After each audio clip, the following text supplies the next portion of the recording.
Plot and conflict are both essential parts of short stories, and we're going to be diving deeper into these two elements as we examine the short story King of the Bingo Game by Ralph Ellison. So when looking at plot, it's traditionally viewed as the what and the when of the story, but we're actually going to be diving deeper and looking at the why and how throughout this course as we read short stories, poetry, and plays. So plot is traditionally viewed, like I said, as the what and the when, what actions and events are happening in the story, and then when are these actions and events occurring.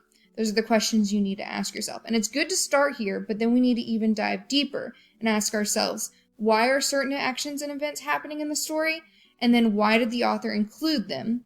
And then finally, how do they impact the characters and the story? And we'll see this in King of the Bingo Game as we begin to analyze it.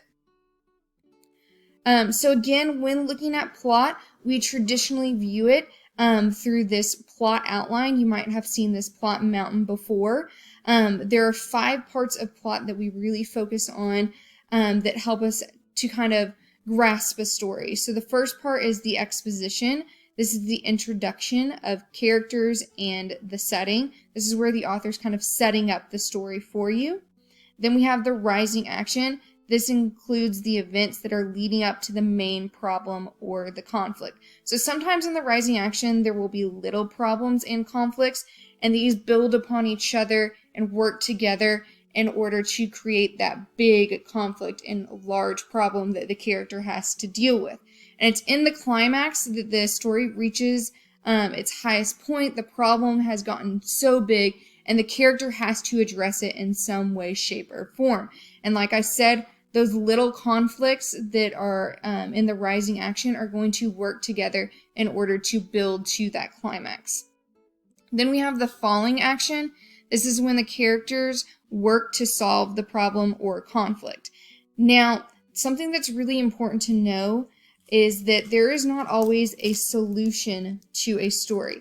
Instead, we have a resolution. So what this is this is how things end up in the story. So there's not always this picture-perfect fairy tale ending. Instead, the story just comes to an end and resolves, and sometimes that resolution is not a solution. It's not a good ending. In addition to the exposition, rising action, climax, falling action, and resolution, the author can also include other plot events. And these plot events are when the author plays with time. So we have flashbacks, and that's events that occurred before the story's opening. The author is taking us back in time. We kind of have a flashback in King of the Bingo Game, and I want to emphasize it's only kind of a flashback. So on pages 57, at the end of page 57 and the beginning of page 58 in the textbook, you will see that the main character, the King of the Bingo Game, enters this dream-like state where he is reflecting in his dream. It is drawing from his past when he was living in the South. So though it is a dream, it cannot be, because it is a dream, it cannot be classified strictly as a flashback, but it does draw from things that happened in the character's past. So that's why I said it's kind of a flashback. Then we also can have flash forwards. This is when an author jumps forward in time to recount a later event. The author is taking us to the future. And then finally, we have foreshadowing.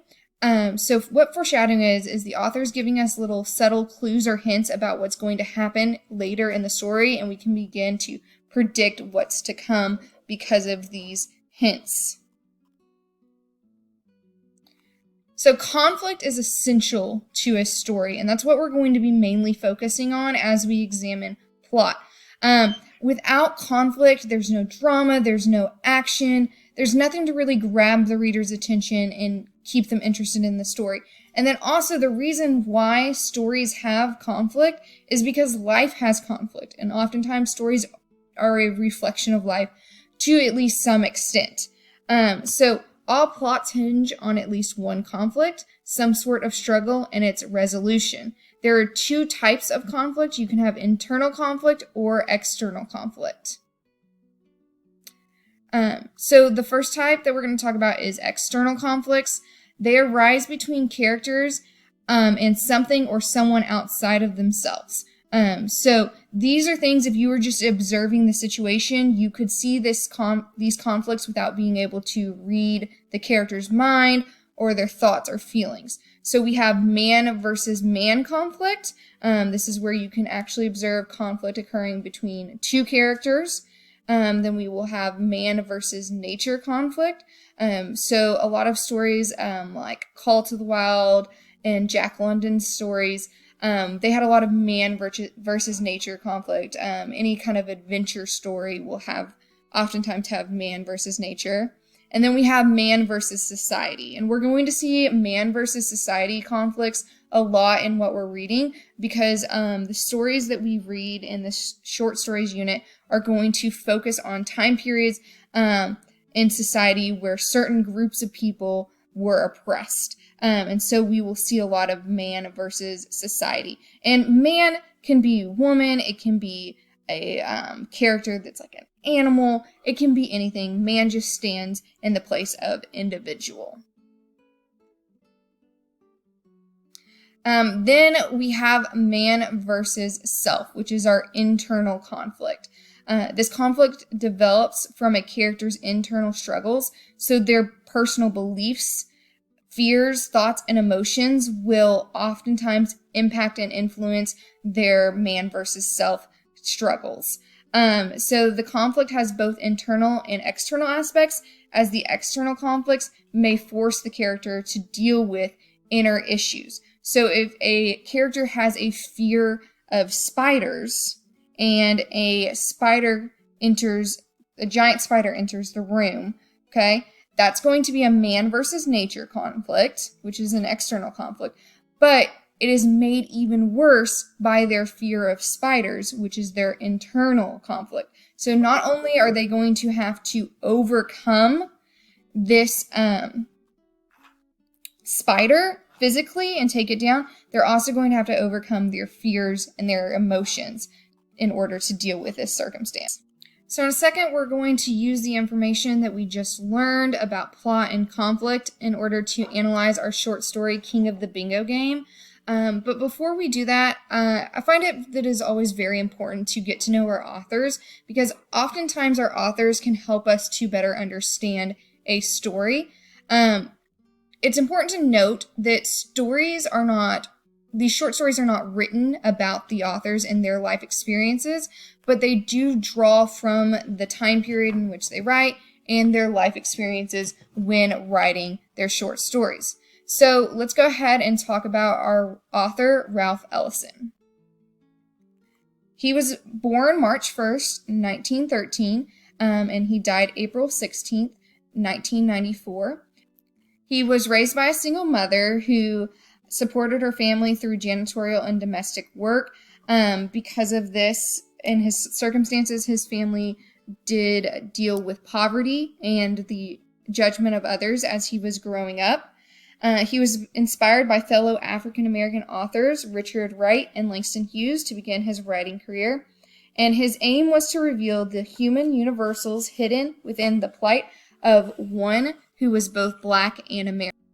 And this was actually a quote by him, and we see this definitely in King of the Bingo Game. So keep this quote in mind, what his purpose was as you read and analyze King of the Bingo Game.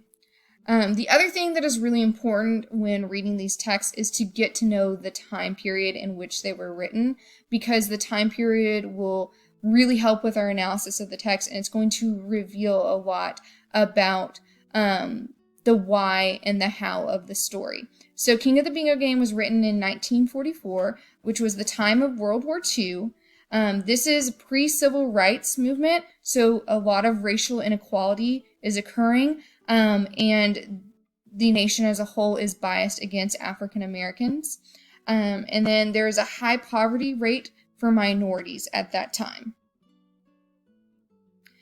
So what we're going to do anytime we read a short story is we're going to answer these questions before we dive deeper. This is going to help us set up a foundation of our understanding of the short story, and then it'll also allow us to build off of that with our analysis. This is more the what and the when and the where, and then from this, we can get the how and the why of that short story. So what I want you to encourage you to do right now is to actually pause the video and write down your answers to these questions before you listen to my explanation of them, because I want you to see first what you're understanding, how much of the story you understood, and then use my explanation to fill in the blanks.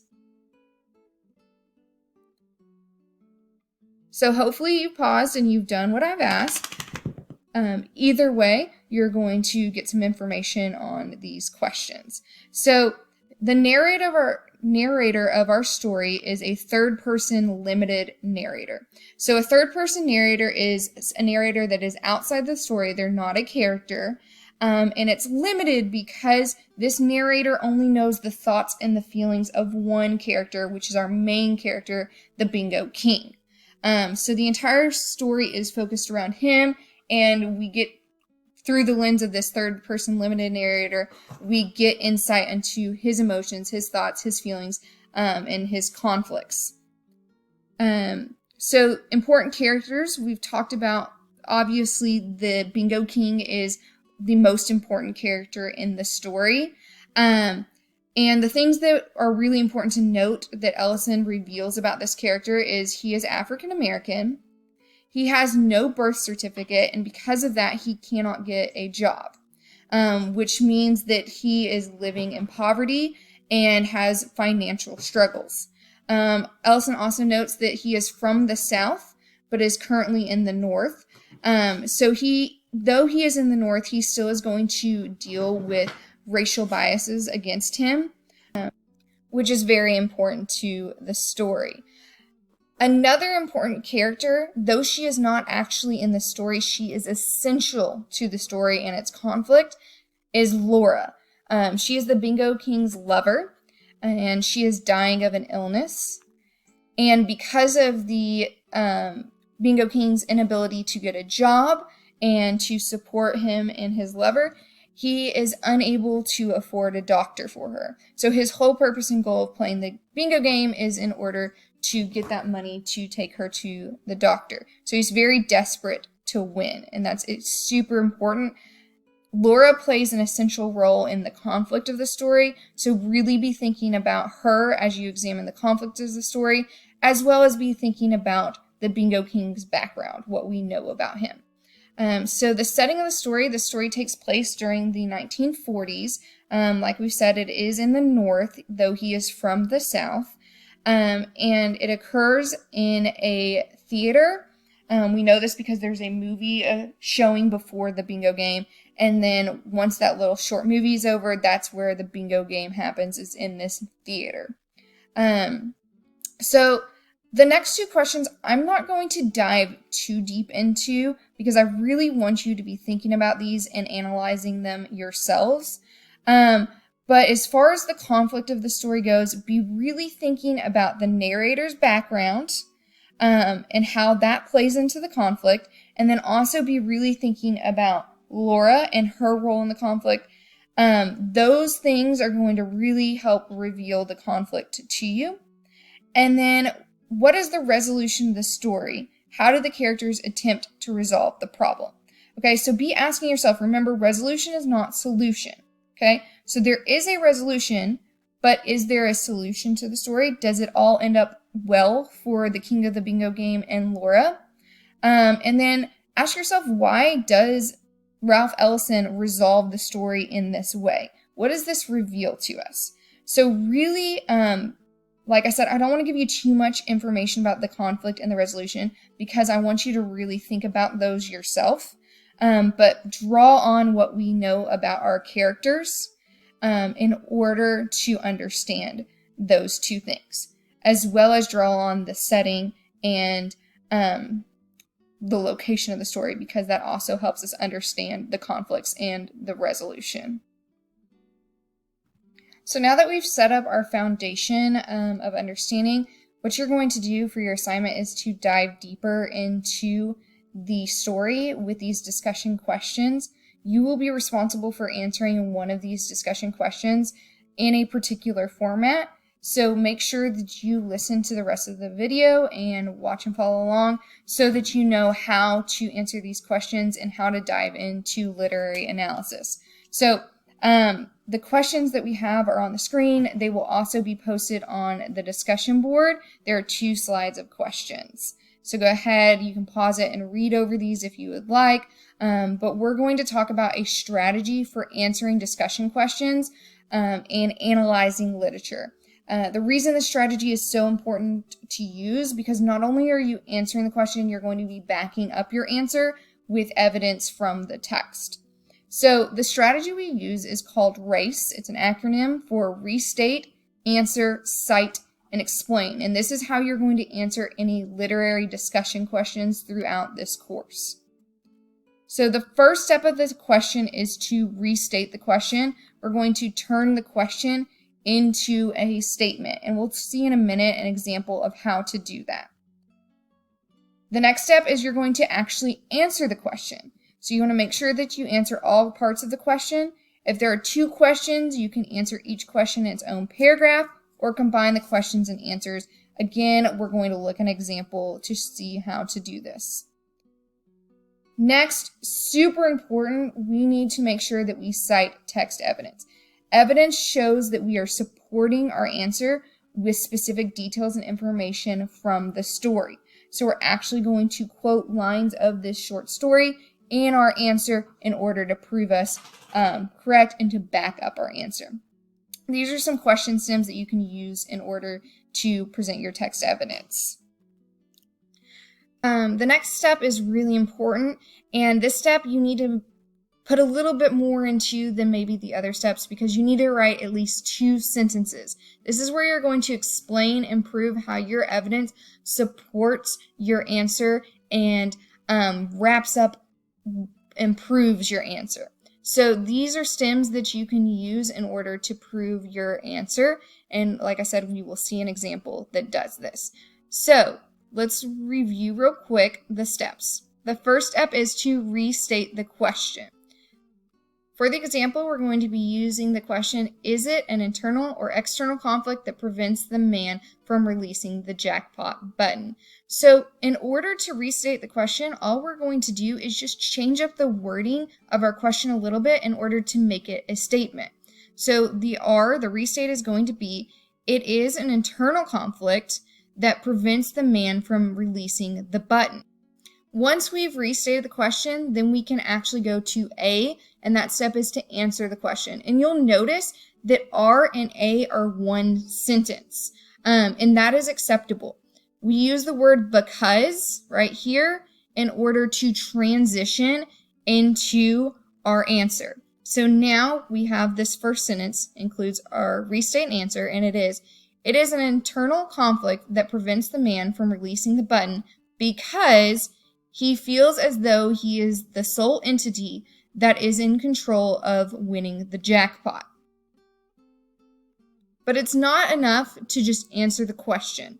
We have to prove our answer correct. And the way we do that is by citing text evidence. So if you look right here, these are some text evidence stems that you can use, as well as the one in our example, which is we start out with the narrator writes, and then we include in quotes what the narrator says.